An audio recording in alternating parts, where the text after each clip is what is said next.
Seryosong nagbabasa si Caitlin ng mga papeles sa opisina niya. Nang biglang tumunog ang kanyang cellphone na nakalapag sa mesa. Sinagot niya ito at ni-loudspeaker. Hindi tinitignan kung sinong tumawag. Caitlin Salazar speaking, who's this? Tanong niya habang nasa papeles nga ang tingin. Ang dami niyang kailangan na sikasuhin at permahan. Hindi na nga siya nakapag-lunch sa sobrang pagka-busy. Anak, mama mo to. Sagot ang nasa kabilang linya. Napahinto siya sa ginagawa at binigay ang buong atensyon sa kausap. Ma? Napatawag ka? May nangyari ba? Nakse, lelakse. Nauutal pa nga nitong saad at parang kinakabahan. Agad na rin kinabahan si Caitlin dahil baka may nangyaring masama na nga sa kanyang anak. May lagnat ang bata at iniwan niya ito sa mga magulang niya dahil may dapat siyang tapusin sa trabaho. Anong nangyari kay Lela, ma? Nasa ospital kami, anak. Sobrang taas ng lagnat niya. Kaya dinala namin siya rito. May dengue raw siya eh. Tapos, agad niyang pinutol ang ibang sasabihin ng ina. I-text mo sa akin ang address ng ospital, ma. Papunta na ako dyan.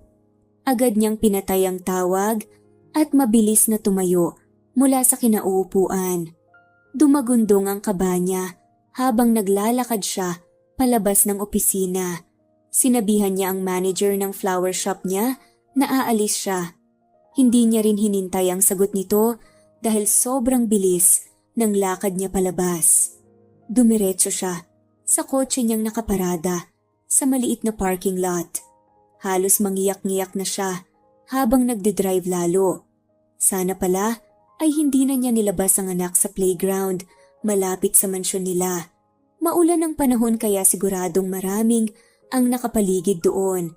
At sigurado siyang doon nagkaroon ng dengue ang anak. Takot na takot ang nararamdaman niya ngayon dahil seryosong kaso ang dengue, lalo pat maraming namamatay na bata dahil doon. Diyos ko, huwag naman sana kunin sa kanya ang anak niya. Noong makarating siya sa mismong hospital, ay halos tumakbo na siya, papasok, kahit naka-pointed heels siya. Tinanong niya agad kung saan ang kwarto ng anak. At habang naglalakad papunta roon, ay nakasalubong niya ang kaniyang ina. Gulat ito nang makita siya. Diyos ko anak, buti na lang andito ka na. Saad naman ni Caitlin? Nasaan si Lela? Kumusta na siya? Nasa kwarto siya nagpapahinga. Sagot nga nito. Okay lang ba siya? Nag-aalalang tanong niya. Puntahan ko lang. Akmang maglalakad nga siya papunta sa mismong silid. Nang pigilan siya nito sa braso, kunot noon niya itong binalingan ng tingin. Bakit ma? Tumikim ang ina. Anak, kinailangan ni Lela ng dugo. Kung ganun, kunan nila ako ng dugo. Kahit ubusin pa nila. Wala akong pakialam basta maging okay lang ang anak ko. Pero umiling ito. Anak, hindi match ang dugo niyo. Wala na ring stock ng dugo na yon dito sa ospital. Napakunot noon si Caitlin at mas lalong kinabahan. Saan pa tayo hahanap noon? Sa ibang lugar at pupunta. May nag-donate na anak. Pagpuputol naman ang ina sa kanya. Agad siyang nagtaka. Ha? Sino? Natahimik bigla ang ina at parang nagdadalawang isip sabihin kung sino ang taong yun. Ma, sinong nag-donate ng dugo sa anak ko? Napakagat ito ng labi. Anak kasi, huwag ka sanang magulat o magalit ha. Kasi, hindi na niya pinatapos pa ang ina at mabilis na nilagpasan ito at tumungo sa pintuan ng kwarto. Agad niya itong binuksan at bumungad sa kaniya ang anak niyang namumutla. Ngunit agad din siyang natuod sa kaniyang kinatatayuan nang makita ang lalaking nakaupo sa gilid ng kaniyang anak. Ang lalaking hindi niya inaasahang nandoon. Malamig itong nakatingin sa kanya. Luigi, ano ginagawa mo dito? Bago nangyari ang lahat ng yun ay balikan natin ng simula ng talambuhay ni Caitlin. Kung paano nga ba siya napunta sa sitwasyong yun. Sigurado ka na ba talaga rito, Caitlin? Pwede ka pang umatras, iha. Tanong ng manager kay Caitlin. Oo nga naman, te. Kasi baka bigla kang mag-back out, wala na tong atrasan pa. Saad din ng kaibigan niya sa kanya. Nasa loob sila ngayon sa opisina ng manager ng club. Pipirma siya ng kontrata para sa trabahong papasukin niya. Isang trabahong ibebenta ang katawan para sa pera. Hindi naman talaga siya dapat aabot sa ganoon dahil kahit kailan ay hindi niya iisiping papasok sa ganoong klaseng trabaho dahil ayaw niya. Virgin pa siya at may respeto siya sa kaniyang katawan. Ngunit kailangan niya iyong gawin lalo pat nasa hospital ang kaniyang ina at kailangan niya ng pera, pambayad sa bills at gamot nito. Idagdag pang sinisingil na sila ng mga pinagkakautangan nila. Kailangan niya ng pera at wala na siyang pakialam kung makakasira iyon sa buong pagkababae niya. Ayaw niyang pabayaan ang pamilya at hindi sapat ang kinikita niya sa pang-araw-araw. Kulang na kulang. Hindi nakapagtapos sa pag-aaral si Caitlin at isa lamang siyang nakatulong sa isang karenderya. Hirap siyang humanap ng matinong trabaho dahil wala namang tumatanggap sa kanya dahil wala siyang natapos. Napalunok si Caitlin dahil kahit sure na siya sa desisyon niya ay kinakabahan pa rin siya. Sigurado na po ako. Tumangong manager sa kanila pag ang kontrata sa harapan niya. O heto, isang araw na kontrata lang yan dahil baka maisipan mo mag-back out bukas. Pirmahan mo at kapag nagustuhan mo naman ang trabahong to, okay, bibigyan kita ng mas mahabang kontrata. Natroma na ako sa ibang mga nag-a-apply dito. Ako pa ang mapapahamak eh. Napahagat ng labis si Caitlin habang hawak-hawak na ang ballpen. Nanginginig ang kamay niya habang pinipirmahan yon. Hindi ba't sobrang iksi naman ata nito? Hindi komportable si Caitlin habang hinihila pababa ang skirt niya na kitang-kita ang puwetan niya. Pero wala namang nagyari dahil hanggang doon lang talaga yon. Gusto niyang hubarin iyon pero wala siyang magawa dahil iyon ang uniform nila. Sabi ko naman sa'yo na hindi mo ito magugustuhan. Hindi ka sanay sa ganito, Caitlin. Sabi ko naman sa'yo na pwede kitang pahiramin ng pere. Saad ni Rona, kaibigan niya. Nakadamit din ito katulad niya. Matagal nang bayarang babae ang kaibigan niya at hindi niya kailanman ito hinusgahan. Halos ito na nga ang tumutulong sa kanya kapag nangangailangan siya. Ito rin ang nagpapasok sa kanya roon. Ayaw sana nito pero mapilit siya kaya wala itong magawa. Ayoko namang umasa at umutang sa Rona. Sobrang laki na ng perang kailangan ko eh. Kailangan kong gumawa ng paraan para masagot yun. Napabuntong hininga si Rona. Wala na talaga akong magagawa pa sa desisyon mo. Pero tandaan mo, andito lang ako para sa'yo. Ngumiti si Caitlin. Saka niyakap nga ang kaibigan. Mahirap itong trabahong to. Lalo na sa katulad mong walang karanasan, Caitlin. Sana hindi ka mabigla. Concerned naman na saad ng kaibigan niya. Kaya ko to. Kakayanin ko to. Isang gabi lang naman eh. Pagkatapos nilang mag-ayos, ay agad silang pinaglinya ng manager kasama ang iba pang mga bayarang babae na matagal na roon. Sinabi sa kanya ng manager kung ano ang dapat gawin. Hindi siya komportable kung paano kabulgar ang bawat salita na lumalabas sa bibig nito. Noong makalabas siya sa pintuan ng dressing room nila, ay halos umatras na siya nang makita kung ano ang nangyayari sa loob. Maraming tao at lahat ay nagsasayawan, nagiinom at sobrang lakas ng tugtog. May nakikita pa siyang may naghahalikan at naghihipuan sa gilid. First time ni Caitlin na pumasok sa isang bar at hindi niya akalaing makakapasok siya dahil hindi niya pinangarap na pumasok sa ganoong klaseng lugar. Gusto niyang umatras pero hindi pwede. Nangangailangan siya ng pera. Act normal, Caitlin. Huwag mong ipaalam sa kanila na bago ka lang. Saad ni Rona bago ito na unang naglakad palayo. Napalunok si Caitlin at dahan-dahang naglakad. Bawat hakbang niya ay napapalingon sa kanya ang mga lalaking nandoon. Dumagundong ang kaba sa puso niya dahil hindi niya alam kung sino ang lalapitan niya. Takot siyang lumapit sa kung sino. Hi, miss. Napahinto siya sa paglalakad. Nang may humarang sa kaniya, bahagya siyang napaatras nang makita ang isang poging lalaki na nasa kaniyang harapan ngayon. Mukha itong mayaman at playboy. Sa uri ng ngisi nito ay alam niya kung ano ang gusto nito. Malamang alam din nito kung bakit siya nandoon. Ano pong kailangan niyo? Tanong nga ni Caitlin. Kumunot ang noon nito. You know what I want. You're weird. Dapat ay nakalingkis ka na sa akin ngayon. Agad na natauhan si Caitlin at dahan-dahang lumapit sa lalaki. Panay lunok siya at nanginginig ang kaniyang kamay na hinawakan ng braso nito. Kinakabahan siya dahil hindi siya sanay na humawak sa lalaki. Hindi rin siya nakaranas magka-boyfriend. Mas lalong kumunot ang noo nito habang nakatingin sa kamay niya na nakalapat sa braso nito. What are you doing?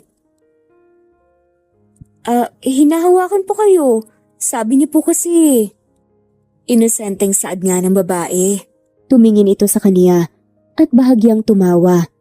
Para tuloy kamatis ang pisngi niya at mabilis na tinanggal ang paghahawak niya sa lalaki. Hiyang-hiya siya dahil hindi niya alam kung ano ang gagawin. Nagsisisi tuloy siya kung bakit hindi siya nagtanong kay Rona kung ano ang dapat gawin. Mukhang expected din ng kaibigan na alam niya kung ano ang gagawin, pero sa totoo ay wala siyang alam. Ni hindi nga siya marunong lumandi eh. Bago ka siguro dito? Nakangising tanong ng lalaki. Napakagat siya sa labi at napaiwas ng tingin. Hindi niya alam ang isasagot dahil sa sobrang kaba at takot. Kaya mas natawa ang lalaking kaharap. Napaigtad siya nang hawakan siya nito sa walang saplot niyang braso. Nanlaki ang mata niya kahit pa hindi iyon mahigpit. Chill ka lang. I will not going to do anything. Why don't you come with me to our table, ha? Para hindi ka mahila ng lalaking gusto kang tikman ngayon. Gusto mo ba yon? Nakataas ang gilid ng labi nito habang inaaya siya. Dahan-dahang nilibot ni Caitlin ang tingin sa paligid at agad siyang kinalibutan nang makitang may mga lalaking nakatingin sa kaniya na para bang kakainin siyang buo. Diyos ko, ano na itong pinasok niya? Ngunit nabalik ang tingin niya sa lalaking kaharap ng may pumulupot sa kaniyang baywang. Ganun na lamang siya nagulat nang makita ang jacket nito na pinulupot doon. Nag-aalala lang saad ni Caitlin? Sir. Pero pinutol naman ng lalaking sasabihin niya. I'm Christopher. Masyadong maiksi ang skirt mo. What is your name? Nakangiting saad nga nito. Caitlin po. Salamat po sa pagpapahiram nito. So it's a yes. Kumunot ang noon ng lalaki sa tanong nga nito. Na pumunta ka sa table namin. Walang choice si Caitlin kung hindi tumango. Kaysa naman may iba pang lalapit sa kaniya at mukhang iba ang gustong gawin sa katawan niya. Huminto sila sa isang hindi kalakihang table at may mga lalaking nakaupo roon. Karamihan ay may kasamang babae. May nakita siyang mga kasamahan niya roon. Kinantyawan sila ng mga kasama nito habang pinaupo siya sa may sofa. Tumabi naman sa kaniya si Christopher. Habang nag-uusap, ang mga ito ay dumapo ang tingin ni Caitlin sa isang lalaking walang kasamang babae. Nakaupo ito sa harapan niya at halos mahigit ang hininga niya nang makita kung gaano ito kagwapo. Puro gwapong lalaki ang nasa table na yon, pero nangingibabaw ito. Mabilis na tumibok ang puso niya nang magtama ang tingin nilang dalawa. Malamig ang titig nito pero parang may kung anong epekto niyon sa kanya. Hindi niya maiwas ang tingin niya rito. Luigi, pre! Mukhang nagkaroon ka na ng interes sa isang babae ah. Nakakalokong saad ni Christopher na nasa tabi niya. Natauhan doon si Caitlin at iniwas ang tingin. Ngayon lang niya na-realize na pinipigilan niya ang kaniyang hininga. Ano ang nangyayari sa kanya? Bakit siya natulala sa lalaki? Nagsimulang mang-asar ang mga lalaking nandoon sa nagngangalang Luigi. Habang siya ay nakayuko, ayaw niya ulit magsalubong ang kanilang tingin. Ngunit ramdam na ramdam pa rin niya ang mainit nitong titig. Caitlin, Can you do me a favor? Napalingon siya kay Christopher nang bumulong ito sa kaniya. Ganoon na lamang nanlaki ang kaniyang mata nang sobrang lapit ng kanilang mukha. Umatras siya para hindi sila manghalikan, dahilan para matawa ang lalaki. Sila naman ngayon ang inaasar ng iba. Ano po yun? Tanong nga ni Caitlin. Pwede bang inumin mo to? Saad nito habang pinapakita ang baso ng alak. Hindi po kasi ako umiinom eh. Pagtanggi naman niya. Nakikita mo yan, Luigi? Birthday niya ngayon, kahit isang baso lang. Nilingon ni Caitlin ng lalaki nakatitig pa rin sa kanya hanggang ngayon. Napalunok siya at napatingin sa basong hawak nito. Nag-cheer sa kanya ang nasa table kaya wala siyang takas kung hindi inumin niyon. At noong mainom niya ay halos maisuka niya yon dahil sobrang tapang. Agad naman siyang inabutan ng juice ni Christopher na agad niyang nilagok. Nagpatuloy sa pagsisiyahan ng lahat hanggang sa makaramdam ng pagkahilo si Caitlin. Napahawak siya sa ulo. Isang baso lang ang ininom niya at mukhang malakas ang tama nito since first time niya rin. Napakagat siya sa labi nang magsimula siyang makaramdam ng init sa katawan. Are you okay? Rinig niyang tanong ni Christopher. Okay lang po ako. CR lang muna ako. Saad naman ni Caitlin. At mabilis siyang tumayo habang sapu-sapo ang ulo. Nagsimula siyang maglakad, paalis doon, at parang umiikot ang paningin niya. What the hell did you put in my glass, Christopher? Isang malakas na boses ang narinig niya bago siya tuluyang nakaalis doon. Noong makarating siya sa CR, ay mabilis siyang naghilamos. Sobrang init ng kaniyang katawan at parang mababaliw na siya. Nanlalabo na ang kaniyang paningin. Ngunit parang walang epekto iyong tubig. Kailangan niyang umuwi. Sobrang sama na ng pakiramdam niya. Agad-agad siyang lumabas sa CR habang sapu-sapu pa rin ang ulo. Ngunit may nabangga siyang matigas na bagay, dahilan para mawalan siya ng balanse. Pero agad na may pumulupot na matigas na bahay sa baywang niya, dahilan para hindi siya bumagsak sa sahig. Nasinghap siya nang tumama ang kaniyang mukha sa isang pader o pader nga ba. Habol ang kaniyang hininga nang mas lalong uminit ang kaniyang naramdaman. You're burning, saad nga ni Luigi. Inangat ni Caitlin ang tingin at pilit na inaninag ang lalaking may hawak sa kaniya. Ngunit na niya napagtuunan ito ng pansin. Hinawakan ng strap ng damit niya at dahan-dahang binaba iyon. Ngunit agad din nitong pinigilan ng kamay niya. What are you doing? Tanong nga ni Luigi. Ang init. Please tulungan mo ako. Pagmamakaawa niya. Hindi niya alam kung bakit nagmamakaawa siya. Basta ang gusto niya ay hawakan siya nito at tanggalin ang init na nararamdaman.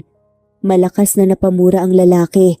Hindi na siya nakapagpapigil pa at hinila ang batok ng lalaki. Malakas siyang napaungol dahil sa sobrang lakas ng epekto niyon sa kaniya. Natuod ang lalaki sa kinatatayuan ngunit maya-maya ay tumugon ito. Mas lalong nahihilo si Caitlin at mas lalong nag-init ang kaniyang katawan na kapag walang gagawin ng lalaking nasa harapan niya ngayon ay siguradong mababaliw siya dahil sa nararamdaman ay unti-unti siyang nalulunod. Hindi na niya alam pa kung ano ang sumunod na nangyari. Natangpuan na lamang niya ang sarili sa isang VIP room ng club kinaumagahan.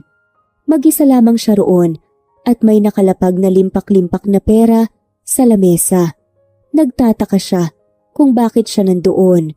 Ngunit agad din niyang na-realize na nakuha na pala ang kinaiingatan niya, ang kaniyang virginity.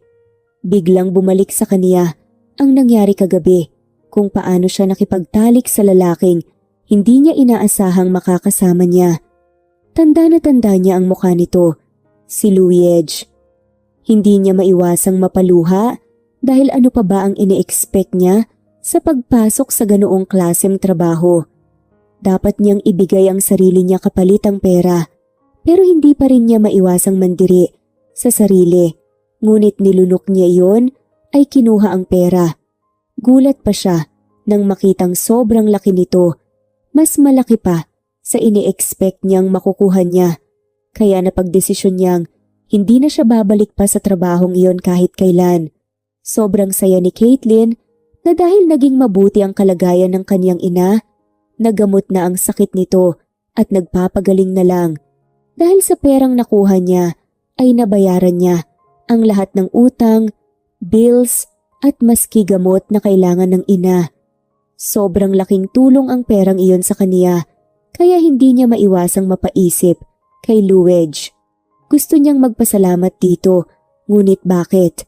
Hindi ba't give and take naman ang ginawa nila? Kaya hindi na yun kailangan. Saka wala na siyang balak na makaharap itong muli.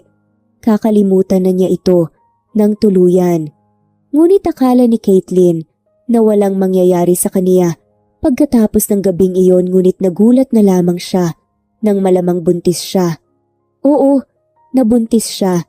Iyon ang sabi ng OB na nag-check sa kaniya. Palagi kasi siyang nagsusuka tuwing umaga, palaging nahihilo at gustong-gustong matulog. Mabilis na rin magbago ang mood niya. Hindi siya makapaniwalang nagbunga ang isang gabing kamalian niya. Noong malaman niyon ng kaniyang mga magulang, ay halos himatayin na ang kaniyang ina. Buti na lang ay nandoon ang kaniyang ama para alalayan ito. Maski ang kaibigan niyang si Rona, gulat na gulat. Doon din niya nalaman na hindi pala sila gumamit ng kahit anong proteksyon. Ngunit kamalian man ang ginawa niya ay wala siyang balak na ipalaglag ito.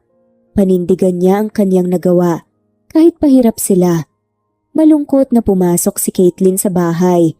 Kakauwi lang niya galing trabaho at hindi maganda ang nangyari sa kaniya. O anak, nakauwi ka na pala. Bakit ganyan ang itsura mo? May nangyari ba? Tanong ng kanyang ina na kabababa nga lamang ng maliit nilang hagdan. Lumapit siya sa ina sa kinalikan nito sa pisngi.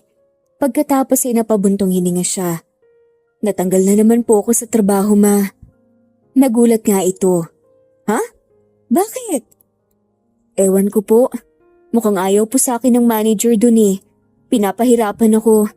Yung kaunting pagkakamali ko lang tinanggal na kaagad ako. Ewan ba niya? Pero ganoon na lang ang palaging nangyayari sa kaniya. Ayaw sa kaniya nang halos kasama niya sa trabaho at nagre-resulta ito ng pagtanggal sa kaniya. Nagbuntong hininga at ngumiti ng bahagya ang ina. Mas mabuti na rin yan, anak. Kesa naman mahihirapan ka sa trabaho dahil sa taong yan. Makakahanap ka rin ng ibang trabaho. Napabuntong hininga si Caitlin. Yun na nga, ma eh. Hindi ko na alam kung saan ako hahanap ng trabaho. Sobrang dami ko na pong napasukan.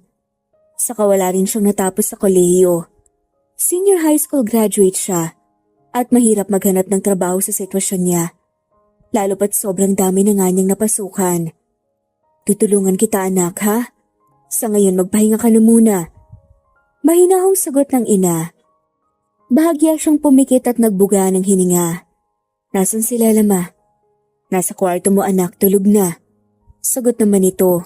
Nagpaalam siya rito na umakyat na ikinatango ng ina. Tumungo agad siya sa kwarto niya at hinanap ang anak.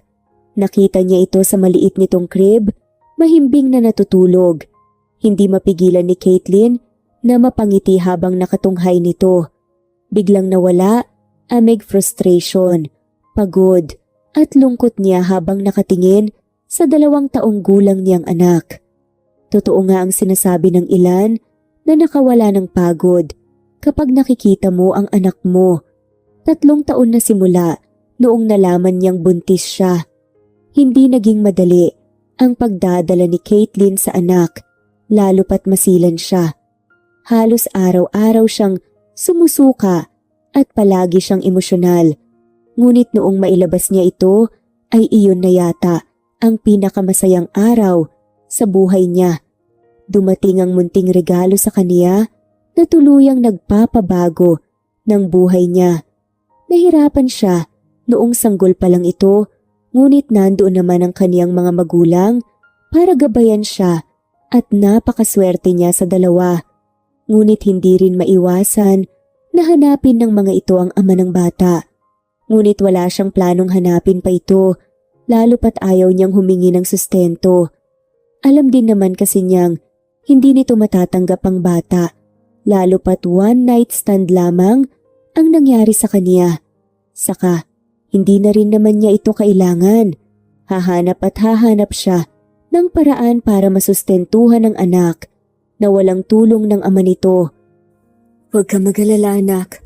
Gagawa ng paraan si mama para masecure ang future mo. Ako nang bahala sa lahat. Nakangiting saad niya habang hinahaplos ang makinis at matambok nitong pisngi. Napakagat siya sa labi dahil kahit saang anggulo ay wala itong nakuha sa kaniya. Lahat ay nagmana sa ama. Kaya hindi niya tuloy makakalimutan ang mukha ng lalaki. Anak? Anak? Nagising si Caitlin sa sigaw ng kaniyang ina mula sa labas ng kwarto. Agad siyang tumingin sa crib at nakitang wala na roon si Lela. Mukhang kinuha na ito ng mga magulang niya. Napalingon siya sa ina nang pumasok ito. Malaki ang ngiti nito na para bang sobrang saya. Bakit ka sumisigaw, ma? Kunot na kunot ang noon niyang tanong. Antok na antok pa rin siya. Lumipat nga ito sa kanya. May bagong trabaho ka na, anak.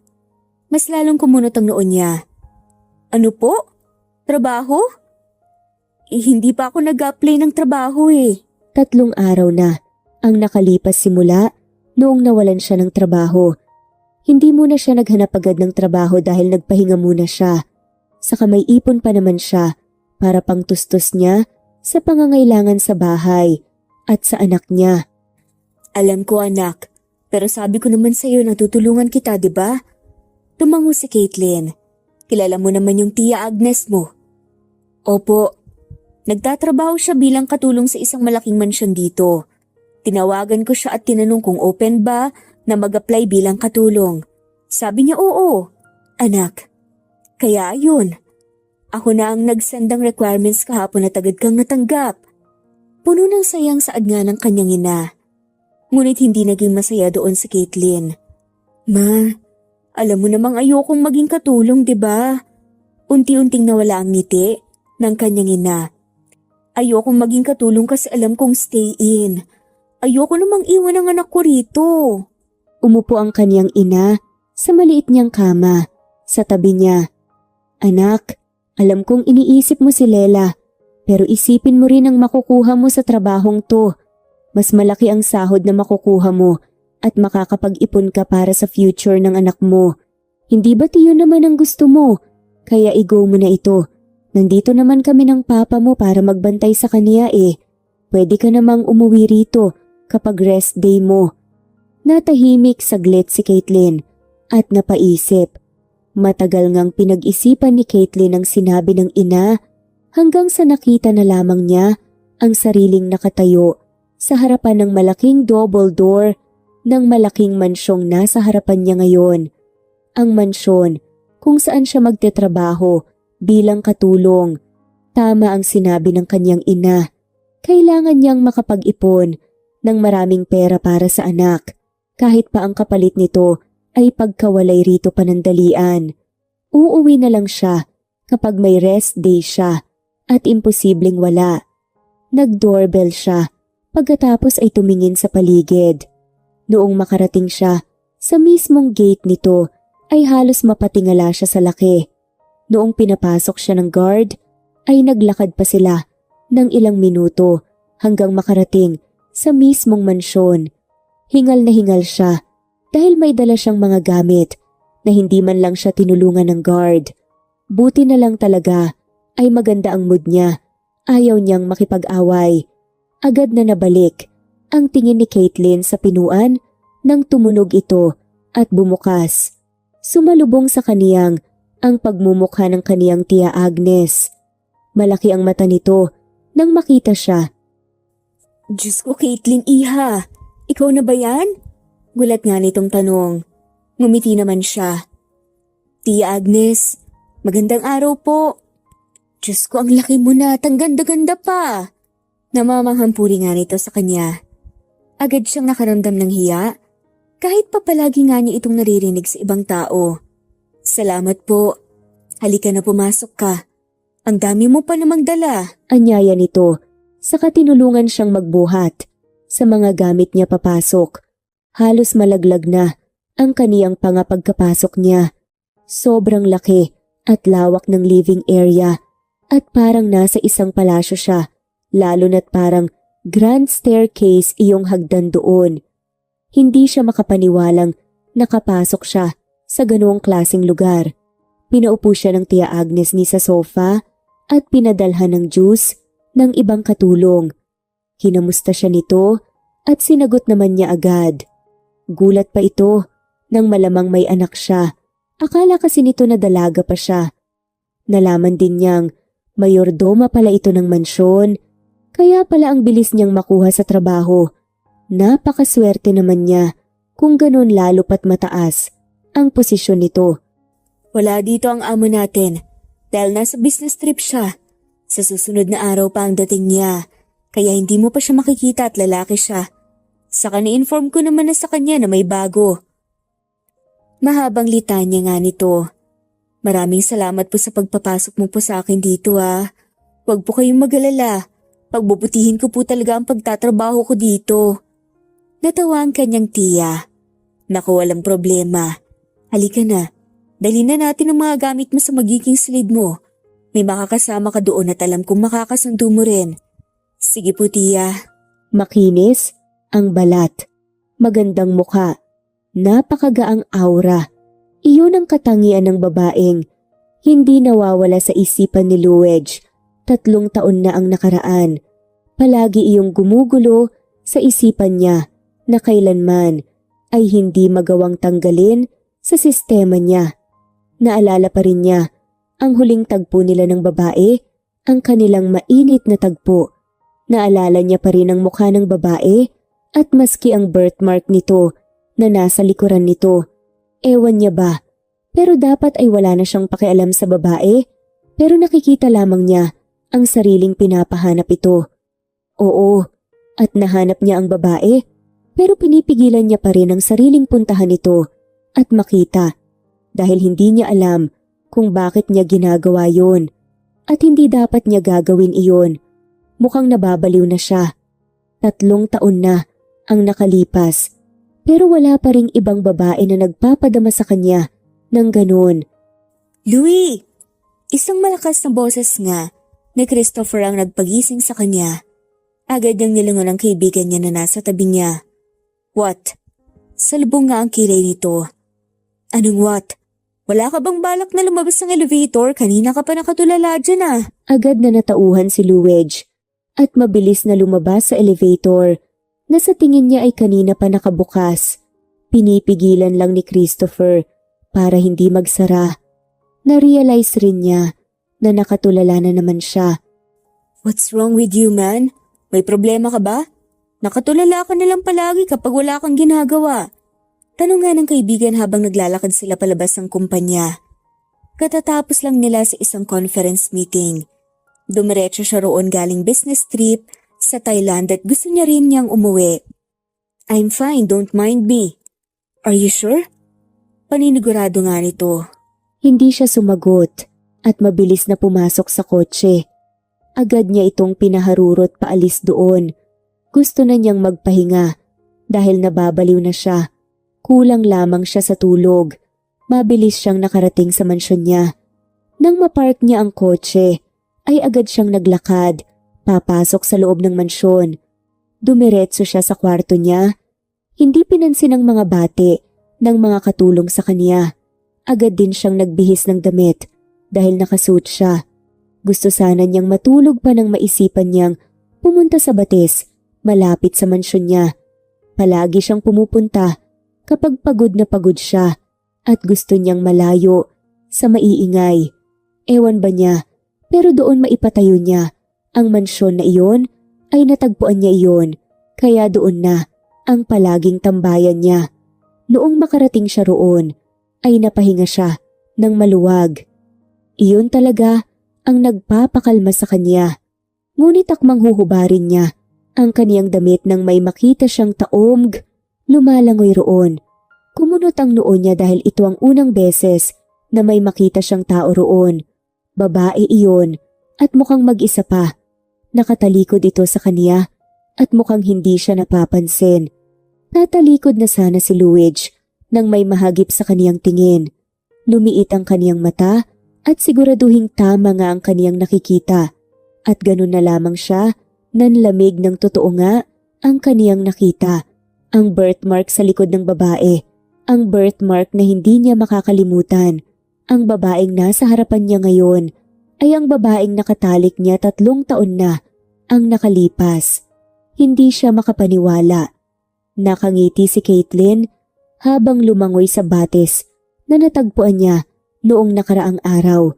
Galing siya sa pamimili ng groceries at naisipang maglakad-lakad sa labas ng mansyon since tapos na ang kaniyang gawain at natagpuan niya iyon. Kaya kinabukasan ay dumiretso siya roon pagkatapos ng kaniyang gawain. Sobrang saya niya dahil hindi niya akalaing may ganoon roon. Mukha ito na ang bagong tambayan niya sa tuwing gusto niyang mapag-isa. Agad na naalerto si Caitlin nang may marinig na lumusong sa tubig. Napalingalinga siya sa paligid ngunit wala siyang nakitang kahit sino. Imposibleng may tao roon, lalo pat malayo ang mansyon nila at ang batis na iyon sa kabahayan. May multo ba roon? Ngunit saktong paglingon niya, sa likuran ay ang pagtaas ng kung ano sa harapan niya. Napasigaw siya at muntik pang malunod ng may pumulupot na matitigas na bagay sa kaniyang baywang at mabilis siyang hinila pataas. Habol ang kaniyang hininga nang makaahon at mabilis na tinanggal ang tubig sa kaniyang mukha. Minulat niya ang kaniyang tingin at ganoon na lamang siya nagulat nang sumalubong sa kaniya ang isang pares ng mata at parang hinigit ang kaniyang hininga nang mapag-aralan ang mukha ng lalaking nasa harapan niya ngayon. Bumilis ang tibok ng kaniyang puso. Totoo ba itong nakikita niya ngayon? Nasa harapan niya ngayon ang lalaking kailanman ay hindi niya iniisip na makikita niya ulit. Ngunit paanong nandoon ito? Luigi? Nakita niya kung paano mga tanggilid ng labi nito. You still remember me? Saad naman ang lalaki. Sobrang lapit ng kanilang muka. Na isang tulak na nga lamang ay maghahalikan na sila. Nakapulupot ang 2 braso nito sa bewang niya. Habang nakakapit nga siya nang mahigpit sa balikat nito. Bakit ka andito? Kapos ang hiningang tanong niya. I should be the one asking you that. Balik nitong tanong sa kanya. Napalunok siya nang parang wala itong balak na bitawan siya. Mukhang inaakit pa siya nito. Diyos ko, hindi naman niya akalaing may nagbabantay palang God sa batis na yon. At ang God na yon ay nasa harapan niya ngayon, nakadikit sa kanya. Nakita ko lang kasi tong batis na to, kaya naligo ako. Nagkanda utal-utal na sagot ni Caitlin. Napaigtad siya nang hablusin nito ang baywang niya. Sobrang intimate ng posisyon nila ngayon. Kahit malamig ang tubig, ay nagsimulang mag-init ang kaniyang katawan.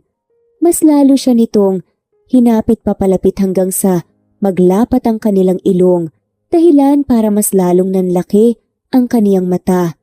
If you still remember me, then naalala mo pa ang nangyari. Napalunok tuloy ang babae sa baba ng boses nga ni Luigi. Skin to skin, fire to fire, we enjoyed each other's body. Bulong pa nga ng lalaki. Mas lalong lumapit ang mukha nito sa kanya dahilan para mapalunok siya. Sandali lang, saad naman ng babae.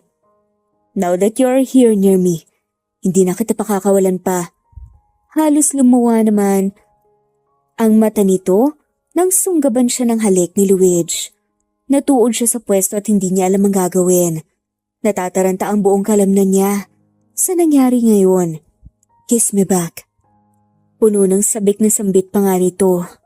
At noong muling naglapat ang labi nito sa kanya ay napapikit siya ng mariin.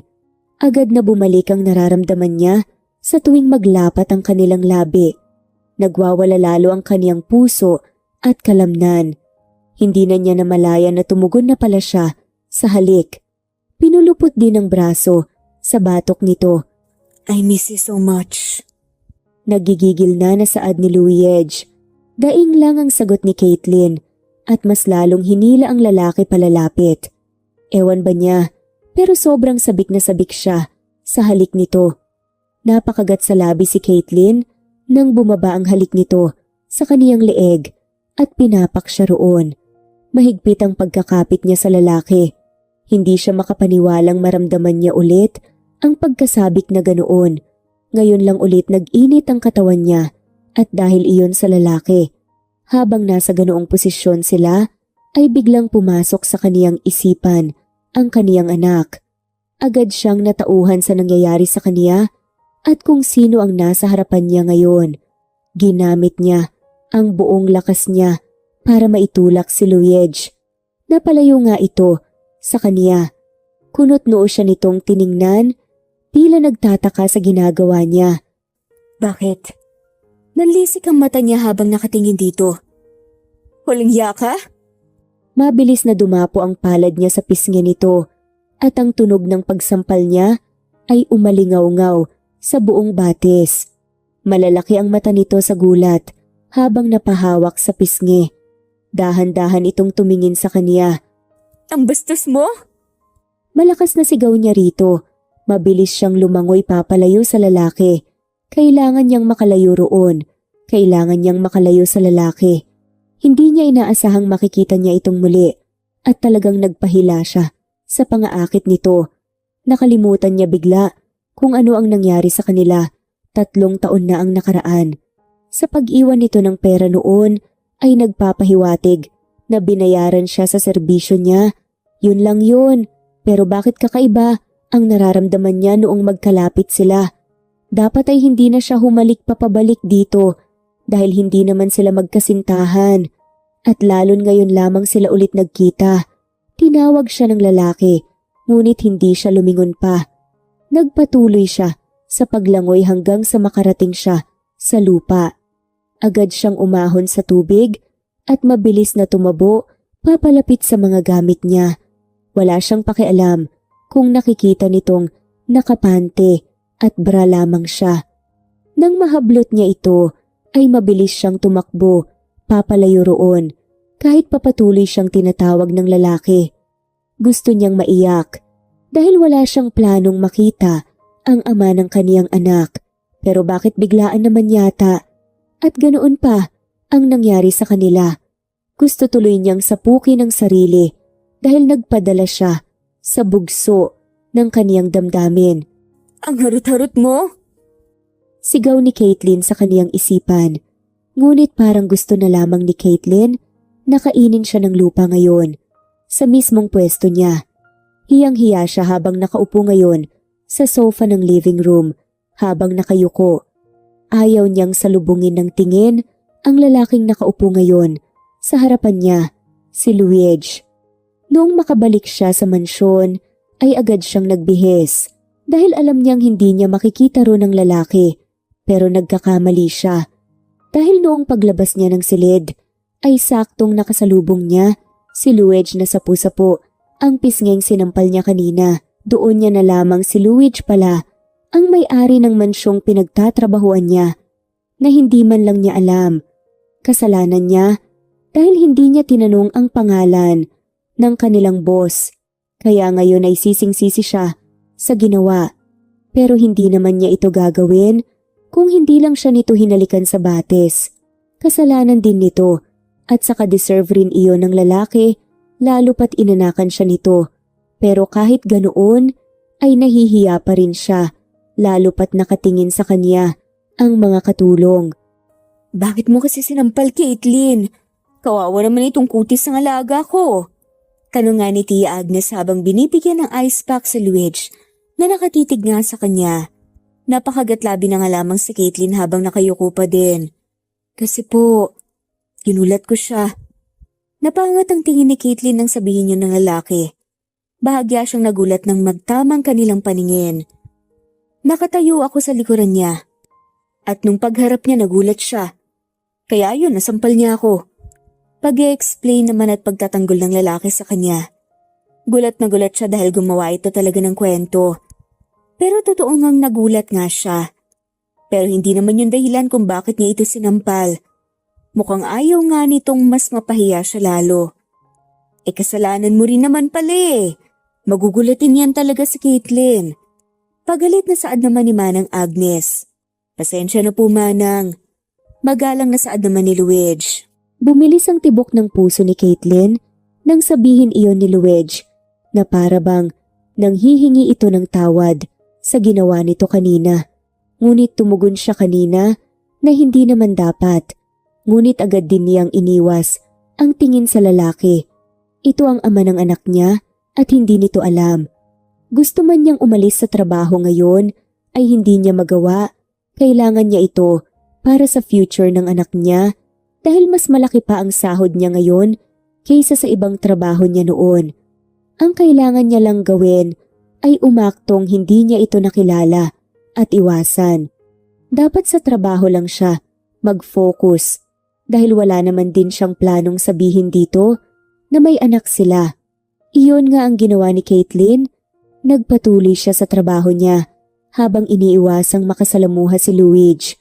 Pero sobrang hirap niyon lalo pat boss niya ang lalaki. Kaya minsan ay hindi niya itong magawang isipan. Lalo pat palagi siya nitong tinatawag na inuutusan. Pero okay lang yun. Basta't hindi sila magdidikit at maghahalikan ulit. At hindi na dapat yun maulit dahil wala siyang balak na makipaglokohan dito. Alam naman niyang katawan lang ang gusto nito sa kanya at sigurado siyang wala ng iba. Ganoon ang sitwasyon niya nang sa isang buwan niyang pagtatrabaho roon sa mansyon. Every week ay may rest day siya at ang ginagawa niya ay umuuwi siya sa kanila para makita ang kaniyang anak. Gulat na gulat nga siya nang makapagsalita na ito at mama ang unang word na natutunan nito. Umiyak talaga siya dahil lumalaki na nga ang baby niya.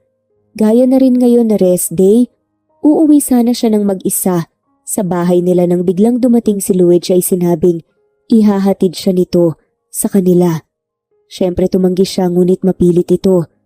Ilang minuto rin siyang nakipagtako ngunit sa huli ay siya rin ang talo. Kaya habang nakasakay siya sa kotse ay abot-abot ang kaba niya.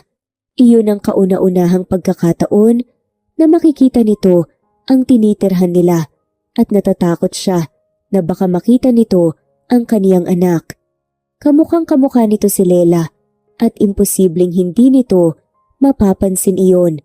Dapat ay hindi nito makikita ang anak. Alam na alam niyang kukunin nito ang bata sakaling malaman ni Luigi na may anak ito at hindi niya hahayaang mangyari iyon. Ibaba mo na lang ako sa may 7-Eleven. Saad niya nang malapit na nga sila sa bahay nila. Okay na yun doon. Sasakay na lang siya ng tricycle papunta sa bahay ng mga magulang. Huwag lang makita ang anak niya. Hindi na. I will take you home. Giit naman ni Luigi. Pero hindi na kailangan. Saad naman ni Caitlin. Just let me, Caitlin. Iniiwasan mo ako ng isang buwan. At least let me do this to you. Natahimik si Caitlin dahil gulat nga siya nang sabihin niyo ng lalaki. Akala niya hindi nito mapapansin dahil maingat siya pero mukhang halata talaga siya. Paano mo naman iisip na iniiwasan po kita? Nauutal nga niyang tanong. Obvious na obvious ka, Caitlin. Kapag nasa malapit ako, tumatakbo ka papalayo na para bang may nakakahawa akong sakit. Seryoso sagot nito habang ang tingin ay nasa daan. Hindi makasagot si Caitlin at napakagat na lamang sa labi. Mukhang tama nga ang hinala niya. Gusto na lamang lumubog sa lupa dahil sa kahihiyan. Natahimik ulit silang dalawa at walang balak na basagin iyon ni Caitlin. Puno na siya ng kahihiyan. Ayaw na niyang dagdagan pa. Lumipas ang ilang minuto ay huminto ang kotse. Gulat siyang napalingon sa labas nang makita na kahinto na sila sa mismong gate ng bahay nila. Nilingon niya ang lalaki. Paano mo nalaman ang address ko? Hindi ko sinabi sa'yo kung saan ang bahay namin at sigurado siyang hindi pa nga ito nakapunta roon. Tumaas ang gilid ng labi ni Luigi. What do you expect? Ako ang boss mo at nasa akin ang resume mo. Normal na sa akin na malaman kung saan nakatira ang mga employees ko. Napalunok si Caitlin dahil tama nga naman ito, ngunit hindi pa rin mawala ang kaba niya. Napalingon siya gate at kitang-kita rito ang pintuan ng bahay. Kinakabahan na baka biglang lumabas ang kaniyang ina kasama si Lela. Salamat po sa paghatid, sir. Mauna na po ako. Mabilis niyang binuksan ang pintuan at agad na lumabas. Hindi na hinintay pa ang sasabihin ng kanyang boss. Mabilis siyang tumungo sa gate para buksan yun. Kailangan niyang makapasok. Wait. Saad naman biglang pahabol ni Luigi. Napahinto siya nang marinig niya ang boses ni Luigi. Nang lingunin niya ito, ay nakababa na pala ito sa kotse at naglalakad pa palapit sa kaniya. Bigla siyang nakaramdam ng pagkataranta pero pilit niya iyong tinatago. Bakit po, sir? Can you not avoid me anymore? Po? Gulat nga niyang sambit. Pwede bang wag mo na kasi akong iwasan? Hindi kasi ako mapakali sa tuwing iniiwasan mo ko. Mahinahong saad nga ng lalaki. Akmang sasagot siya nang narinig niya ang pagbukas ng pintuan ng bahay nila. Anak? Gulat siya nang marinig ang boses ng ina niya sa loob. Caitlin. Sir, hindi na kita iiwasan. Sige na po, bumalik na po kayo. Kailangan ko na pong magpahinga. Bahagya nga niyang napatalikod si Luigi. Sa kamarahang tinulak. Pagkatapos ng mabilis nga niyang binuksan ang gate saka pumasok na. Sige sir, salamat ulit ah. Bye! Mabilis siyang tumakbo papalapit sa kanyang ina. Saka mabilis itong hinila papasok sa loob ng bahay na ikinagulat nito. Mabilis niyang sinara ang pintuan at napabuga ng hangin. Buti naman ay hindi nito kasama ang anak dahil mahihimatay na talaga siya. Sino yun, nak? Biglang tanong ng ina niya. Bus ko lang po. Hinatid niya lang po ako dito. Siya ba nga Manilela? Gulat nga siyang napatingin sa kanyang ina dahil hindi niya akalaing agad nitong makikilala si Luigi. Ma, kahit hindi mo sabihin alam kong siya ang ama ni Lela. Kamukhang kamukha siya ng bata. Saad nga nito. Napakagat si Caitlin sa labit na pabuntong hininga. Mukhang wala na nga siyang dapat itago pa sa ina. Opo, siya nga po ang ama ni Lela. Hindi naman po kasi alam na siya palang magiging boss ko eh. Kung sana alam ko. Sana naiwasan ko siya. Kailan mo balak sabihin sa kanya na may anak kayo? Tanong nga ng ina. Napailing naman ang babae. Wala po akong balak sabihin sa kanya dahil hindi naman po niya kailangan malaman eh. Kapag nakapag-ipon na po ako ng sapat, aalis na po ako doon. Pagbalik nga ni Caitlin sa trabaho ay tinutuon niyang hindi iwasan si Luigi. Sa kapagod na rin siyang tumatakbo palayo rito. At naging maayos naman ang pagtrabaho niya roon sa sumunod pang 2 buwan. Ngunit napapansin si Caitlin na mabait ang boss niya sa kaniya. At minsan ay hinaharot siya. Noong una ay binabaliwala niya lang ito, lalo pat alam niyang laro iyon kay Luigi. Ngunit habang tumtagal ay kakaiba na ang kaniyang nararamdaman. Kinikilig na siya at gustong-gusto na niya itong palaging nakikita. Hindi na niya namalayan pala na unti-unti na siyang nahuhulog sa lalaki. Narealize na niyang nahulog na pala siya sa lalaki noong biglang bumisita si Christopher sa mansyon. Agad siyang nakilala nito at doon niya na lamang matagal na pala siyang hindi mawala sa isipan ni Luigi. Pala siya nitong bukang bibig sa tuwing lasing ito at wala sa katinuan. Kumabog ng napakalakas ang puso ni Caitlin nang malaman iyon. Hindi siya makapaniwalang, hindi lang pala siya yung hindi makalimot sa lalaki. At lalo na sa nangyari sa kaniya. Kinagabihan noon ay umakyat siya sa kwarto ni Luigi para makausap ito. Ewan ba niya? Pero gusto niyang masiguradong totoo ang pinagsasasabi ni Christopher sa kanya. At gusto ng puso niya na malamang siya ba ang nilalaman ng puso ng lalaki. Kumatok siya sa pintuan ng lalaki habang sobrang lakas ng kabig ng puso niya sa kaba. "Sir, nandyan po ba kayo?" Ngunit walang sumagot kaya kumatok ulit siya. "Sir." Nang walang sumagot, ay dahan-dahang hinawakan niya ang doorknob. Nagdadalawang isip man siya pero binuksan niya pa rin ng dahan-dahan. Bumungad sa kay Caitlin ang maaliwalas at malawak na silid ni Luigi. Nakita niya ang lalaking nakahiga sa kama at mahimbing na natutulog. Dahan-dahan niyang sinara ang pintuan at naglakad papalapit dito. Marahan siyang umupo sa gilid ng kama at pinagmamasdan ang lalaking natutulog. Sobrang gwapo nito at halos ayaw na niyang iiwas ang tingin. Hindi ko alam kung totoo ba ang sinabi ni Sir Christopher sa akin o baka pinaglalaroan lang niya ako. Pero gustong gusto kong malaman ang totoo. At yun ba ang dahilan kung bakit mo ko hinilikin sa batis? Marahan niyang hinawakan ng pisngi ng lalaki at hinaplos. Nagbuntong hininga si Caitlin dahil mukha siyang baliw doon na kinakausap ang taong tulog. Dahan-dahan niyang binitawan ang pisngi ng lalaki at akmang tatayo nang may pumigil sa pulsuhan niya. Gulat siyang napatingin kay Luigi at nakitang gising na ito at nakatingin sa kaniya. Napahiyaw siya nang hinila siya nito pahiga sa kama. Saka dinaganan siya. Agad siyang napahawak sa dibdib nito para hindi siya lalong magkadikit. "Sir, didn't I tell you to call me by my name?" Putol nga nito sa kanya. "Umalis ka sa taas ko," saad naman ni Caitlin. "I heard everything." Napasingap si Caitlin at hindi nakapagsalita. "Anong sinabi ni Christopher sa'yo at gusto mong malaman ng totoo, ha?" Napaiwas siya ng tingin. Wala. Ngumisi ang lalaki. "I told you." "Narinig ko ang lahat. Now tell me, anong sinabi niya sa'yo?" Napakagatlabi na nga lamang siya. Saka sinalubong nga ang alunod nga nitong tingin. "Sinabi niya sa akin na hindi raw ako nawala sa isipan mo simula nung unang pagkikita natin. Tuwing wala ka sa katinuan at lasing ako daw ang bukang bibig mo. Alam kong hindi ko dapat pinapaniwalaan ang mga sinabi niya sa akin kasi..."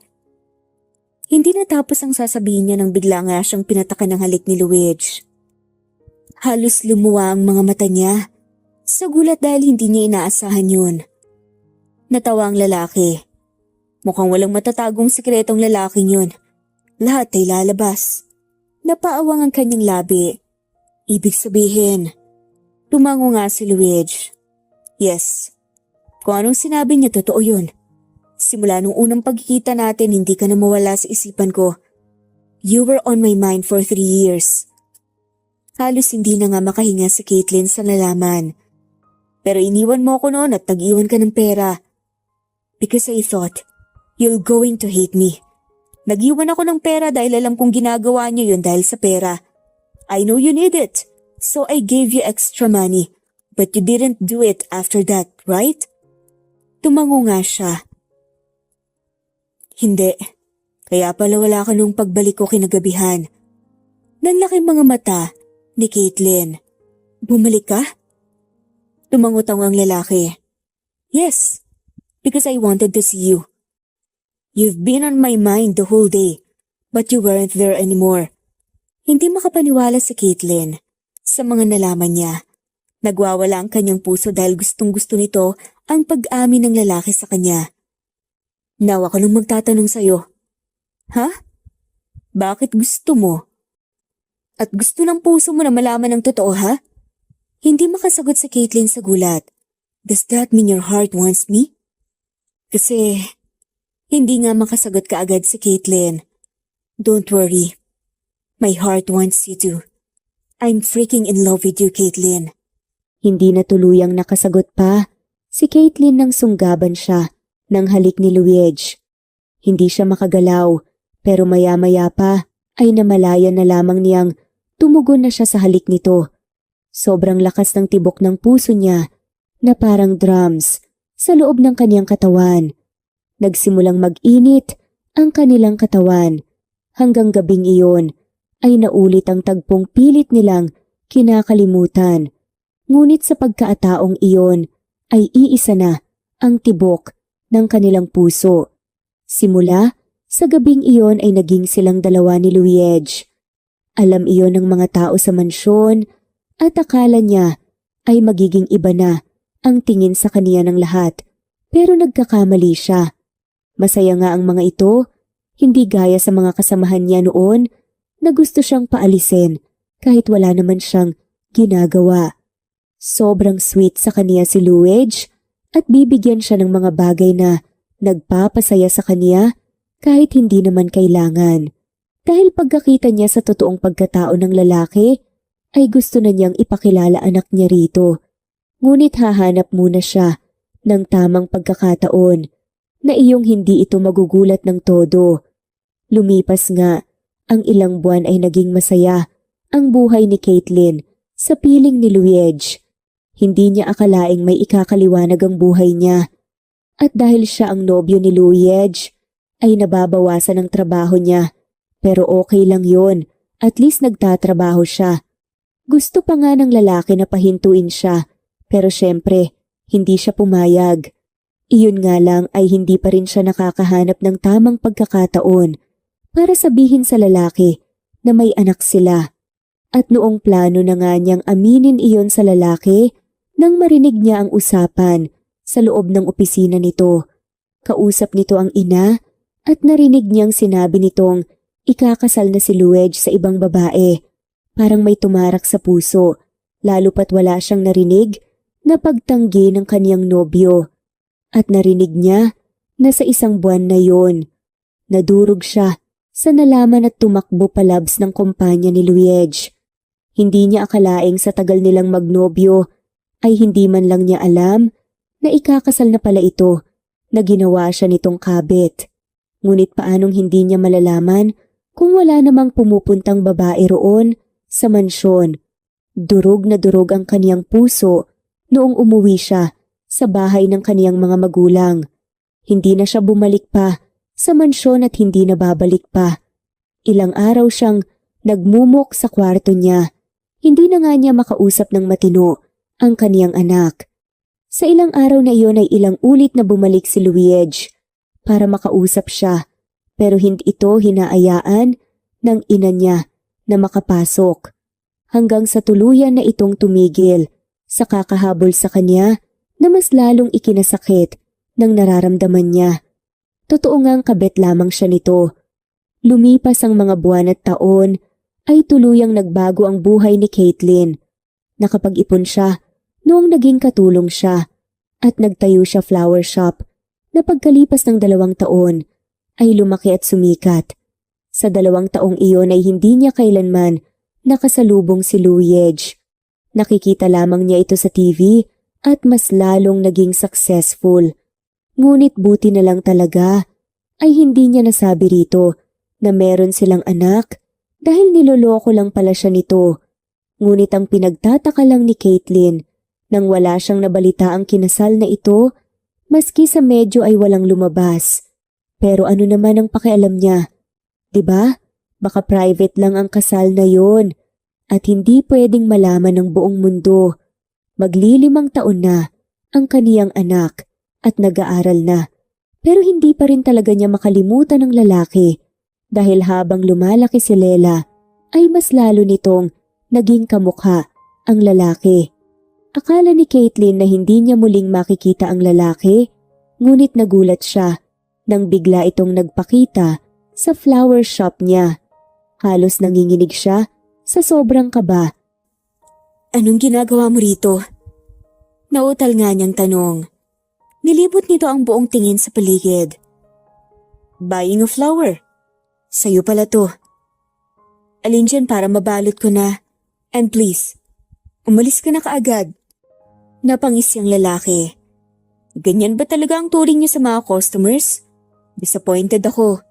Sumama ang timpla ng mukha niya. Iniwan niya ito sa counter at mabilis na binalot ang order nitong bulaklak. Pagkatapos ay bumalik siya roon. Binayaran naman ng lalaki iyon. Pero habang naghahanap siya ng sukli ay nagsalita ito. "Are you avoiding me, darling? Natood siya sa pwesto. Kumuyom ang kamao niya sa kanilakasan nga ang loob na tinignan ng lalaki. Hindi ko alam kung anong sinasabi mo. So now please leave. Ngumisi ito at hindi nagreklamo. Halos manghina siya nang tuluyan itong makalabas. Hindi niya akalaing makikita niya ulit ang lalaki at sa doon pa sa flower shop niya. Mukhang alam na nito kung nasaan siya. Akala ni Caitlin na hindi na iyon mauulit pa, ngunit laking gulat siya nang bumalik ito kinabukasan at kinukulit siya. Hanggang araw-araw na itong pumunta para suyuin siya na para bang hindi nito alam ang dahilan kung bakit siya umalis at ayaw na itong makita noon. Sobrang galit pa siya rito kaya tinataboy niya ito palayo. Pero kahit sinasabihan niya ito ng mga masasamang salita ay hindi pa rin natinag. Hanggang 1 linggo na itong hindi nagpakita sa kaniya. Hindi alam ni Caitlin pero nakaramdam siya ng guilt. Pero iyon naman ang gusto niya. 'Di ba? Na hindi na magpakita si Luigi kahit kailan. Pero bakit ngayon ay nag-i-expect siya na magpapakita ulit ito matapos ng masasamang salitang sinabi niya. Seryosong nagbabasa si Caitlin ng mga papeles sa opisina niya nang biglang tumunog ang kaniyang cellphone na nakalapag sa lamesa. Sinagot niya ito at ni-loudspeaker. Hindi tinitingnan kung sino ang tumawag. Caitlin Salazar speaking, who's this? Tanong niya habang nasa papeles nga ang tingin. Ang dami niyang kailangan na sikasuhin at permahan. Hindi na nga siya nakapag-lunch sa sobrang busy. Anak, mama mo to. Sagot ng nasa kabilang linya. Napahinto siya sa ginagawa at binigay nga ang buong atensyon. Nak, si Lela kasi. Ano pong nangyari kay Lela, ma? Nasa ospital kami, anak. Sobrang taas ng lagnat niya eh. Kaya dinala namin siya dito. May dengue daw siya. I-text mo sa akin ang address ng ospital, ma. Papunta na ako dyan. Kinakabahang saad naman ni Caitlin.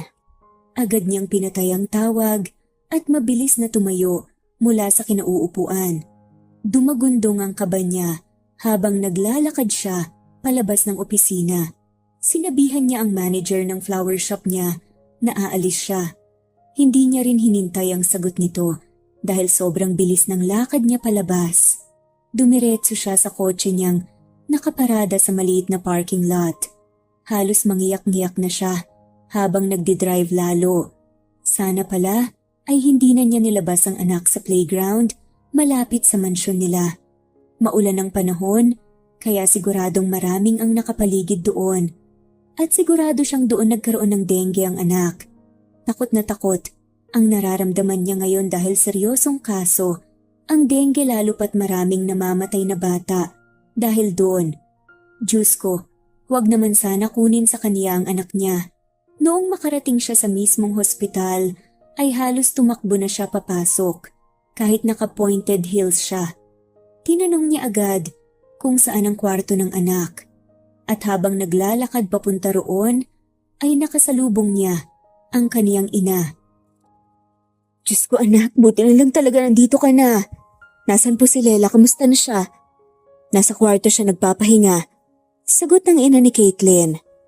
Okay lang ba siya? Puntahan ko lang po. Akmang maglalakad na nga sana siya pupunta sa mismong silid nang pigilan siya nito sa braso. Kunot noon niya itong binalingan ng tingin. Bakit na? Tumikhim ang ina. Anak, kinailangan ni Lela ng dugo.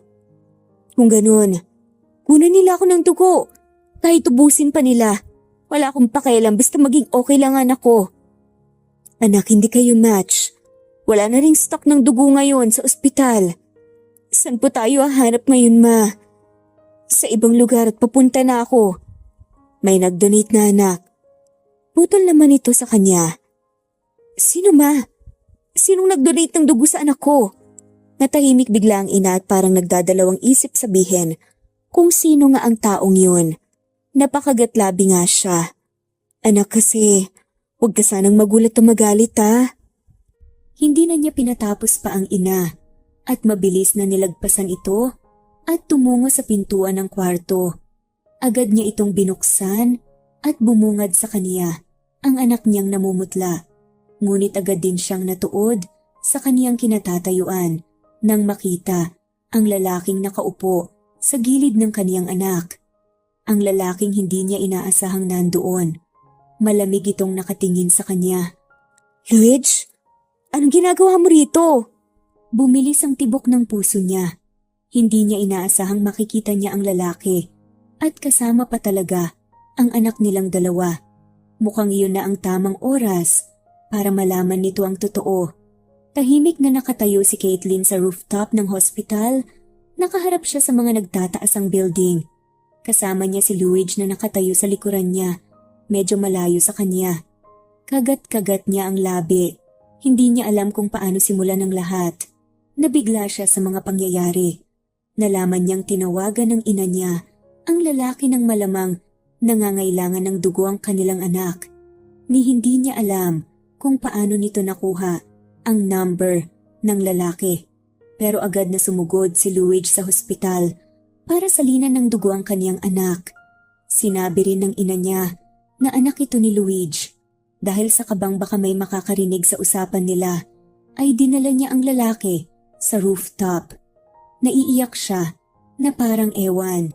Naguguluhan siya sa nararamdaman niya ngayon dahil sa mga nangyari. Ngunit napahinga rin siya nang maluwag ng malamang okay na ang anak niya. "Kailan mo balak sabihin sa akin?" Malamig na tanong ni Luigi. Mukhang hindi nga niya kinaya ang katahimikan. Sunod-sunod na tumulo ang luha niya bago niya hinarap ang lalaki. "Kailan mo balak sabihin na meron pala akong anak, ha, Caitlin?" Napaigtad nga siya sa pagbiglang sigaw ni Luigi. Napayuko siya at napahikbi na nga lamang. "May plano naman talaga ako eh. Kailan? Patuloy mo akong tinaboy. Nagkaroon na pala ako ng anak sa'yo nang hindi ko malang nalalaman. I'm sorry." "San ha? Sa pagtago ng katotohanan? Caitlin, anong ginawa ko para gawin mo sa akin to? Maraming dahilan kung bakit hindi ko sinabi sa iyo na may anak ka. Na may anak tayo." Lumambot ang mukha nito nang makita ang mukha niyang puno ng sakit. "Caitlin." Marahas na pinunasan ni Caitlin ng luha niya sa kataas noong tinignan ng lalaki. "Noong una ayokong sabihin sa iyo kasi akala ko, yun na yun. One night stand lang. At binayaran mo lang ako kaya alam kong wala naman akong responsibilidad na sabihin sa iyo at ganun ka din wala kang responsibilidad. Saka akala ko, hindi na kita makikita pa. Tinanggap ko yun pero mukhang mapagbiro talaga ang tadhana. Pinagtagpo ulit tayo. Sasabihin ko naman sana sa iyo nung naging tayo eh. Pero nalaman kong ikakasal ka na pala sa iba na ginawa mo akong kabit." Bumakas ang pagkagulat nga sa pagkalito ng mukha nga ni Luigi. "What are you talking about? Anong ikakasal at ginawa kitang kabit? Don't act innocent on me. Narinig ko sa opisina mo noon na sinabi ng mommy mo na ikakasal ka na sa ibang babae. Na meron ka na palang fiancé pero nilandi mo ko. Ginawa mo kong kabit." Mas lalong kumunot ang noo nga nito at napaisip. Agad nanlaki ang mga mata nang may maalala at natawa na nga lamang ito ng bahagya at tumingin sa kanya. Sumama lalo ang tingin niya sa lalaki. "Bakit tumatawa ka, ha? Anong nakakatawa?" "So that's the reason kung bakit mo ko iniwan." "Oo, yun ang rason dahil manloloko ka. Ginawa mo kong kabit. Buti na rin hindi ko nasabi sa iyo na may anak tayo. Pero Caitlin, I wasn't going to marry someone." Sinungaling. Umiling-iling ang lalaki. "I'm telling the truth. Yung narinig mo sa opisina ko, just arranged marriage. At hindi ako sumang-ayon sa lahat ng yun pero nanahimik lang ako.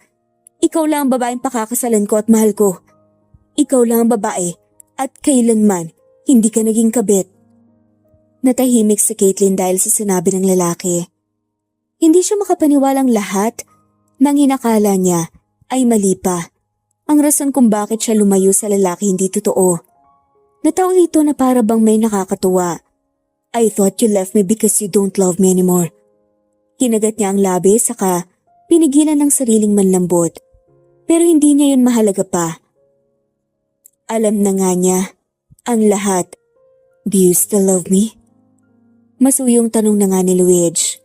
Natuod naman ang babae ngunit agad na pinigilan ng sarili. "Kung gusto mong makasama ang anak mo, okay lang sa akin. Kung gusto mong kunin siya sa akin dahil tinago ko siya, hindi pwede. Sumeryoso ang tingin ng lalaki. Pinigilan niyang umiyak muli at tumango. Sige na, puntahan mo na ang anak mo. Huwag mo lang ipakita sa akin. Mabilis siyang tumalikod nang tumulo ang kanyang luha. Tinakpan niya ang bibig para maiwasang mapahikbi. Hindi niya akalaing darating ang panahon na kukunin sa kanya ang kanyang anak. Alam niyang hindi niya kakayanin, pero kailangan. Napaigtad siya nang may matitigas na brasong pumulupot sa baywang niya mula sa likuran. Napasandal siya sa matigas na bagay. Please, stop crying. Ngunit mas lalo siyang humagulgol, kaya mas lalong humigpit ang pagkakayakap ni Luigi sa kanya. Kukunin ko ang anak ko pero dapat kasama ang mommy. Napatigil siya sa paghikbi sa kahumarap sa lalaki. Nanatili ang kamay nito sa bewang niya. Ano? Ngumiti ito sa kapinunasan ng luha niya. Don't you get it? Hinahabol kita hanggang ngayon dahil gusto kitang bumalik sa akin. Hindi ko hahayaang makalayo ka ulit sa akin. Humagulgol siyang muli sa kaniyakap ang lalaki. I'm sorry for keeping our daughter from you. Sorry kung iniwan kita ng walang eksplanasyon. I left you because of lie. Sobrang na-guilty siya sa lahat ng ginawa. Kung sana tinanong muna niyang lalaki kesa iwan ito, siguro masaya na nga sila ngayon. I'm sorry. Saad na nga lamang ni Caitlin. Humigpit ang yakap ng lalaki. I'm sorry also for not telling you about my arranged marriage. It's my fault. But I assure you, hindi ko tinanggap yon, ikaw lang talaga ang gusto kong pakasalan. Inangat nito ang panga niya dahilan para magtamang kanilang mga paningin. But it doesn't matter anymore. What matters now is us with our daughter. Please, don't leave me again. I'm begging you. Okay na yung 2 taon na pagkawalay mo sa akin. Hindi ko na yata kakayanin pa kung maulit pa yun ulit. Humikbi si Caitlin sa katumango. Ayaw na rin niyang mawalay sa lalaki. Sa 2 taong pagkahiwalay niya rito, ay alam niyang hindi pa rin nawawala ang nararamdaman pa rin niya sa lalaki. Mahal na mahal pa rin niya ito. I love you so much. Sad nga ni Luigi. Tumulong muli ang luha niya. Mahal na mahal din kita, Luigi. Noong maglapat ang kanilang labi, ay agad na nakaramdam si Caitlin ng ginawa dahil alam niyang nandyan na ang lalaki para tulungan siyang harapin ang kung anong hamon sa buhay. Noong maghiwalay ang mga labi nila, ay titig na titig sila sa isa't isa na para bang kapag lumihis, ang tingin nila ay mawawala sila. Miss na nila ang isa't isa. Puntahan na natin sila Lela. Ipakikilala kita sa kanya. Nakita ni Caitlin kung paano bumakas ang takot ka ba sa mukha ni Luigi. Sigurado ka ba? Paano kung hindi niya ako matanggap? Napangiti siya sa kahinaplas ang pisngi nito. She will love you, kaya tara na. Tumangutaw na nga lamang si Luigi. Hawak kamay silang umalis sa rooftop. Ang rooftop na saksi sa paglabas ng kanilang hinanaing sa isa't isa. Unti-unti rin namang natanggap ni Lela, si Luigi at bumawi talaga sila sa isa't isa. Makalipas nga ang ilang taon, naging masaya nga ang kanilang pamilya at sa wakas, sa dinami-rami nga ng pagsubok na dumating sa kanilang pagmamahalan, ikinasal din sina Luigi at Caitlin at namuhay ng matiwasay at tahimik. Minsan, hindi sang-ayon sa lahat ng plano sa buhay ang tadhana. Gagawa ito ng paraan para hindi iyon mangyari kung hindi pa tamang panahon para sa'yo. Susubukin ka pa nang susubukin hanggang maging tama ang panahon para sa'yo. At dito na nga po nagtatapos ang kwentong pagmamahalan ni Caitlin at Luigi. Maraming salamat po sa lahat ng mawalang sawang sumusubaybay at shout out po sa mga sumusunod.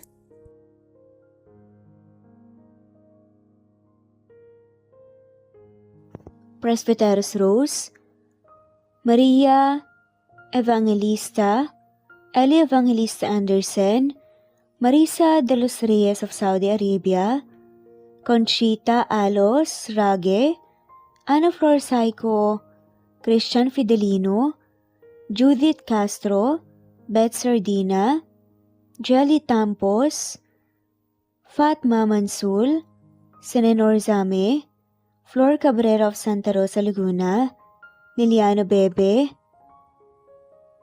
Ostonalito Elvi Candontol, Ellie, Romana Gorospe, Marilyn Sasaki of Japan, Flordet, Elizabeth Tena, Rad TV of Hong Kong, Jean the Best of UK, Nizar Sams, Annie Hoson, Ellie Bitasolo, Marilyn San Jose, Imelda Fortes of Calamba City, Violeta Irgarin of Kamsur, Flordet, Jessica Vargas, Jingjing, Rosa Franca Abelian of Cebu, Wendy Goth of Japan, Teresita Schmid, Theodora Gamit, Rebecca Tezuka of Japan, Nori, Baylin, Margie Angon of Maragondon, Batang Ibunan, Marilu Gulmatico,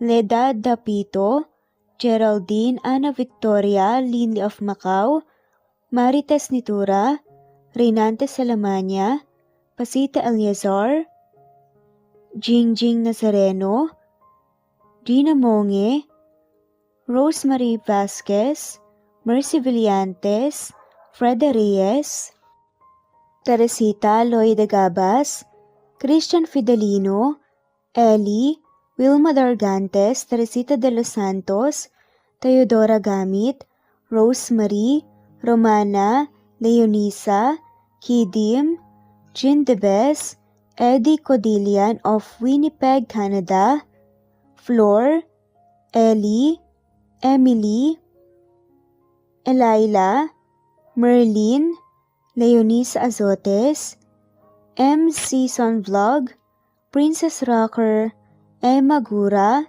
Flora Pasita Eliazar of Ontario, Canada, Ellie Bitasolo of Milan, Italy, Carmencita Falcon, Rayland Pudadera, Marilu Gulmatico, Imelda, Liliano, Senen, Fatma Mansul, Teodora Gamit, Mercy, Evangeline Zamora, Chabidal, Kinciano Obas, Charlene Cartilla, Sofia Moore, Dumlao of Santiago City, Andrea Taga, Teodoro Roliuki,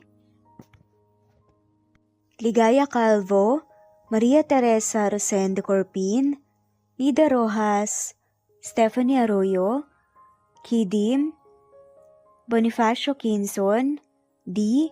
Naitan, Canada, Erlenda Heronda of Matanao, Davao del Sur, Leonila Pereira of Concepcion Night, Cavite, Elsa Opiane, Presbiteros Fenovares, Ederlina Albiso, Lorna Ayman, Rosemary Vasquez, Leonisa Azotes, Irish de la Peña, Marilyn San Jose, Ellie Bitasolo, Senen, Catherine Lacinario, Ronilio, Marisa de los Reyes, Eddie Codillian of Canada, Jean the Best of UK, Teresita, Rebecca Tezuka of Kawasaki, Flora Fest Parung of Batangas City, Ruby Corazon Riera, Elvi Candontol, Naitan, Canada, Wilma Dargantes, Annie Hoson,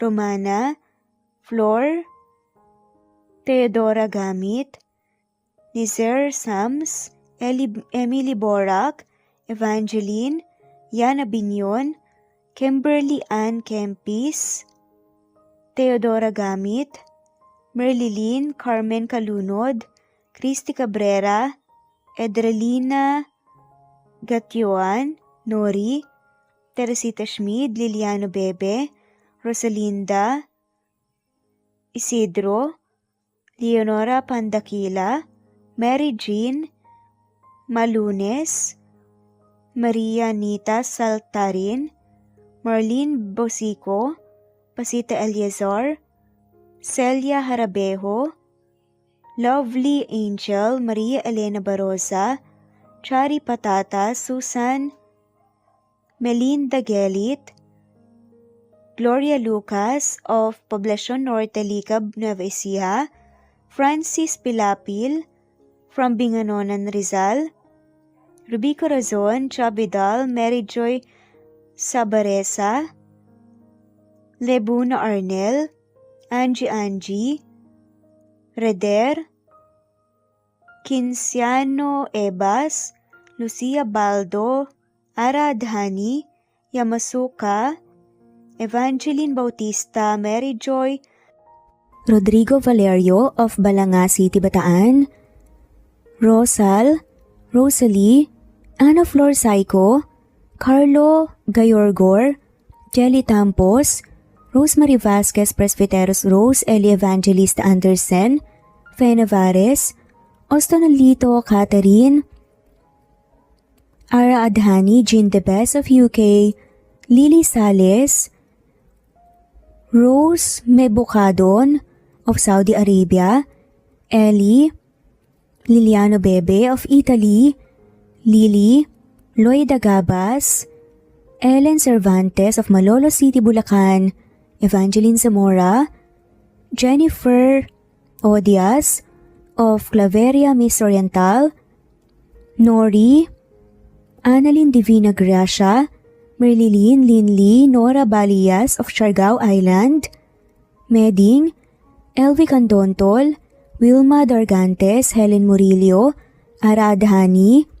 Carmencita Falcon, Ederlina Albiso, Florence De Leon, Rebecca Tezuka, Annie Hoson, Matea Ejes, Nancy Navarra, Teresita Schmid, Mercedita San Jose of Antipolo City, Princess Rocker, Marilu Gulmatico, Ana Victoria, Imelda Fortes of Calamba City, Jan Lulete, Batang Ibunan, Pinay, Elsa Kimura, Fatima, Eli Ramirez of Caloocan, Liliano, Saida, Flordet, Helen Murillo, Jelly Tampos, Senen Orzame, Elaila, Leonisa Azotes of Bacolod City, Pasita Eliazar, Romana Gorospe, Flor Cabrera of Laguna,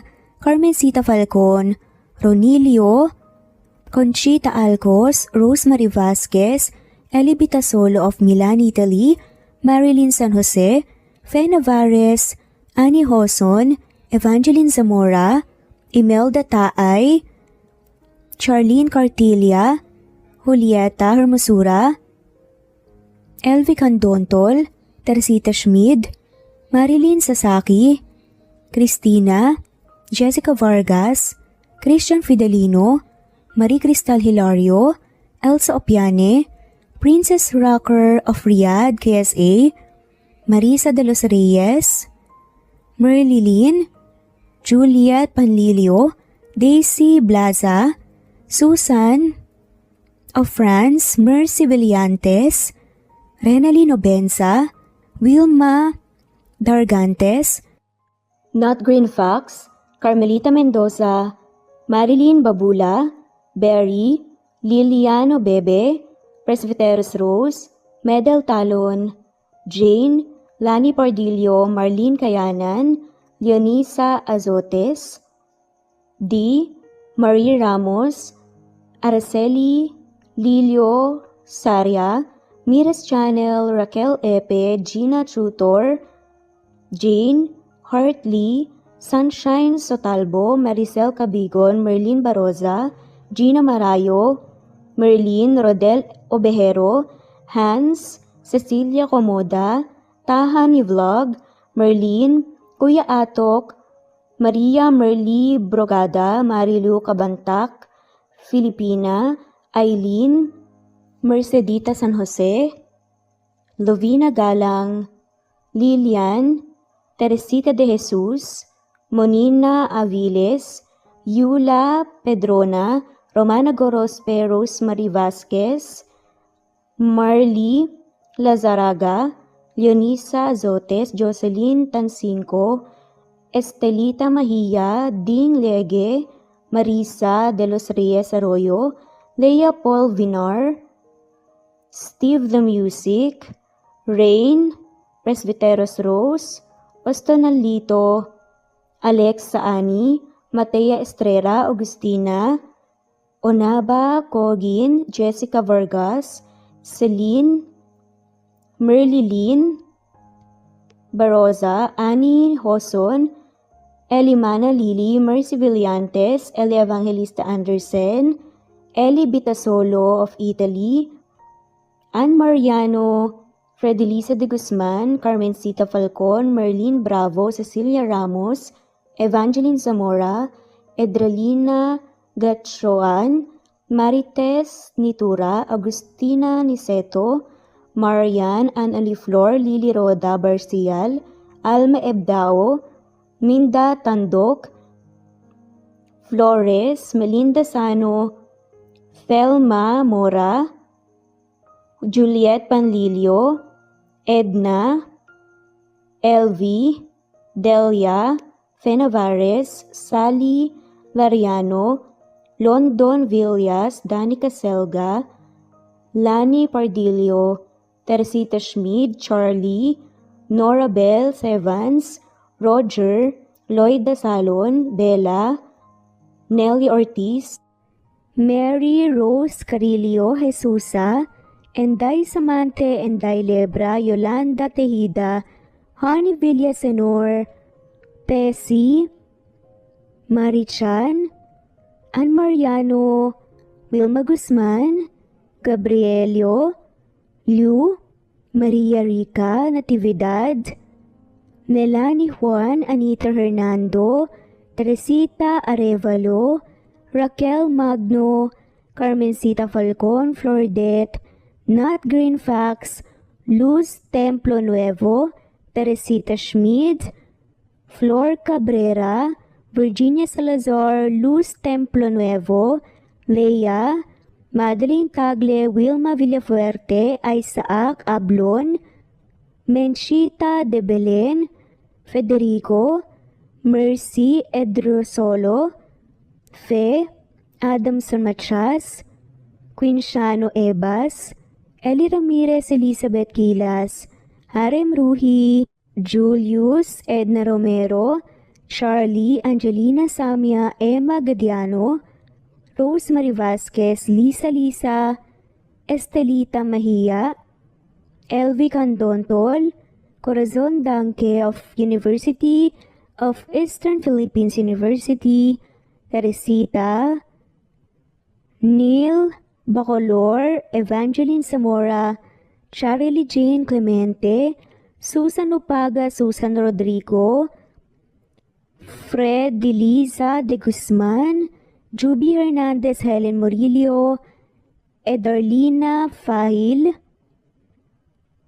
Rosie, Juliet Kaday, Kuya Atok, Betty Losnong, Crescen, Susana, Tessie Rumbawa, Lovina Galang, Aida Jurado, Emily Kinlog, Mirna Hamero, Liz Berito, Gabrielio, Juan Spotify, Imelda Fortes of Columbus City, Larry Malapaya, Dance, Remy's Life Official, Ellie Evangelist Anderson, At shoutout na rin po sa lahat na mawalang sawang sumusubaybay. Sa mga gusto pong magpa-shoutout, i-comment lamang po ang inyong pangalan at kung tigisan po kayo para ma-shoutout kayo sa next video. Thanks for listening. Muli ito ang Cat Amazing Stories.